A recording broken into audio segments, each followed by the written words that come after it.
to the monster living in this house. And we spied, and nag-spied kami dito kasi meron dito nagdaan, di ba? Opo. Yes. Meron Kasama dito. namin dito guys, si Athena, si Clyde, si Alexa, ako. Oo. Na ito guys, si Alexa. Opo. Tapos po, may nakita po kami nilalang dito po. May likod. Nagyan po siya. Tapos nakatok. Nakatok siya. So guys, i-imbes ko gituhan namin. Mapunta kami sa likod. At titingnan namin kung ano yun. Kung ano yun guys, kung ano yun. Kasi palagi may nagkakatok eh. Di na namin alam. Sino yun? Punta na tayo sa likod. Tara na. Pwede mo vlog, demo din na. Ikaw kami sa vlog.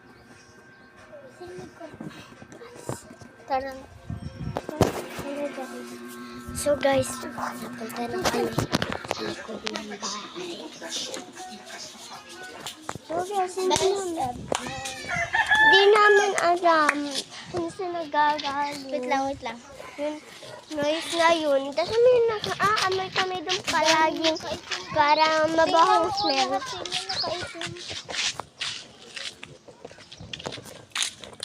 Oo nga guys, tingnan niyo sila.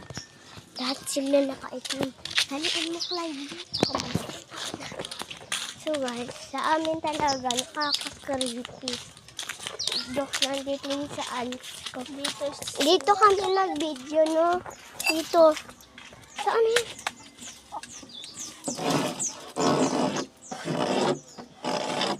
Sige, unang noise niya.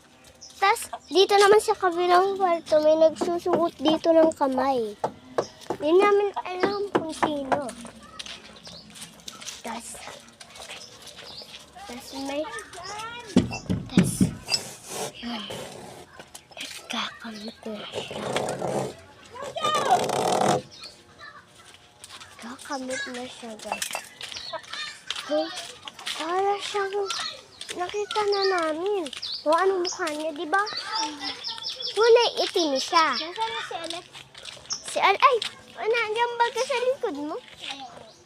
So po, si Alexa daw po ay namatay na po yun. Nituturi pa namin po yung best friend. But, alam niyo po, paparamdam po si Alexa. Goodbye guys. Bye.